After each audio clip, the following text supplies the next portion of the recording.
शख्सियत था। ये किस कदर अमीर और बासर शख्स था, इसका अंदाजा आप 2-3 मिसालों से लगा लीजिए। ये लंदन में था, इसे शुमाली लंदन का एक घर पसंद आ गया। इसने वहीं खड़े खड़े यह घर 1 करोड़ पाउंड्स में खरीद लिया। ये पाकिस्तानी रुपए में 1 अरब 40 करोड़ रुपए बनते हैं। इसने 2009 में मॉन्टे कार्लो में अपनी 37वीं सालगिरह मनाई।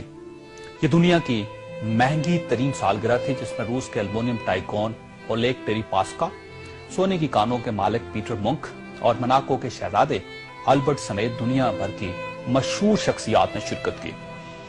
ये पेंटिंग खरीदने का शौकीन था। इसके पास अरबों डॉलर के शाहपारे थे और ये तमाम शाहपारे इसके महलात में लगे थे।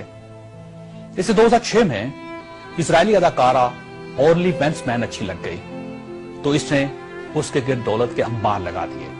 चुनांचे ये इसकी गर्लफ्रेंड बन गई और ये दुनिया की महंगी तरीन गर्लफ्रेंड थी। बरतानवी वज़ीर-ए-आज़म टोनी ब्लेयर इसे अपना जाती दोस्त कहता था और इस पर 10 डाउनिंग स्ट्रीट के दरवाजे हर वक्त खुले रहते थे। बरतानवी शाही खानदान ने इसे कई बार बकिंगम पैलेस और विंडसर कासल में लंच और डिनर दिए थे। ये लंदन और पेरिस में प्ले बॉय की जिंदगी गुजारता था और इसे दुनिया जहान के कानून तोड़कर बहुत खुशी होती थी। इसने एक बार पेरिस की शांज़-एलीज़े पर 120 किलोमीटर की रफ्तार से गाड़ी चलाकर पूरी यूरोपीय दुनिया को हैरान कर दिया और पेरिस की सिटी हुकूमत कोशिश के बावजूद इसका चालान न कर सकी। ये लीबिया की इन्वेस्टमेंट अथॉरिटी का सरबराह भी था और यह अथॉरिटी दुनिया के किसी भी मुल्क में किसी भी वक्त $10 बिलियन तक की सरमायाकारी कर सकती थी और यह एक बहुत बड़ा इस्तेहकाक था। इस शख्स का नाम नाज़रीन सैफुल इस्लाम है और ये लीबिया के साबिक हुक्मरान कर्नल कज़ाफी का बेटा है। सैफुल इस्लाम कर्नल कज़ाफी का वारिस और वली-अहद भी था और इसे दुनिया का इसके बारे में ख्याल था कि यह कर्नल कज़ाफी के बाद लीबिया का हुक्मरान होगा। ये इस कदर बासर था कि कर्नल कज़ाफी को न्यूक्लियर प्रोग्राम तर्क करने पर भी इसी ने कायल किया था। इसने बल्गारिया के उस मेडिकल ग्रुप को छुड़वाने में भी बड़ी मदद की थी जिस पर बच्चों को एड्स के टीके लगाने का इल्जाम था। बर्लिन नाइट क्लब और लाक्रोबी धमाके के मुतासिरीन को मुआवजा भी इसी के हुक्म से जारी हुआ था।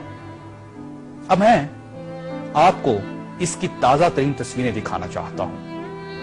ये सैफुल इस्लाम 3 माह पहले लीबिया के छोटे से कस्बे अबारी में छुप गया। ये 2 दिन पहले 19 नवंबर को कस्बे के एक ऐसे कमरे से बरामद हुआ जिसमें बाथरूम तक नहीं था और ये बदबूदार पुराने कंबल में लिपटा था।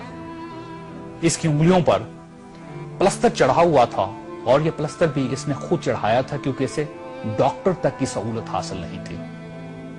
ये सैफुल इस्लाम इस वक्त लीबिया की मौजूदा हुकूमत के कब्जे में है और पूरी दुनिया में कोई शख्स इस शख्स को पनाह देने के लिए तैयार नहीं जो 3 माह पहले तक मलका बरतानिया का शाही मेहमान बनता था और टोनी ब्लेयर इसे माय फ्रेंड कहता था और पेरिस की कंपनियां इसके लिए खसूसी खुशबू इजाद करती थी। ये है सवाल और ये तस्वीर दुनिया के उन तमाम हुक्मरानों और इनके खानदानों के लिए इबरत का सबक है जो इक्तदार को सब कुछ समझ लेते हैं और जो इस ज़ौम में मुब्तला हो जाते हैं कि इनके इक्तदार का दरख्त हमेशा सब्ज रहेगा। ये तस्वीर दुनिया भर के हुक्मरानों से चीख चीख कर कह रही है कि जो हुक्मरान आवाम का एतमाद खो देते हैं उनका ये इंजाम होता है।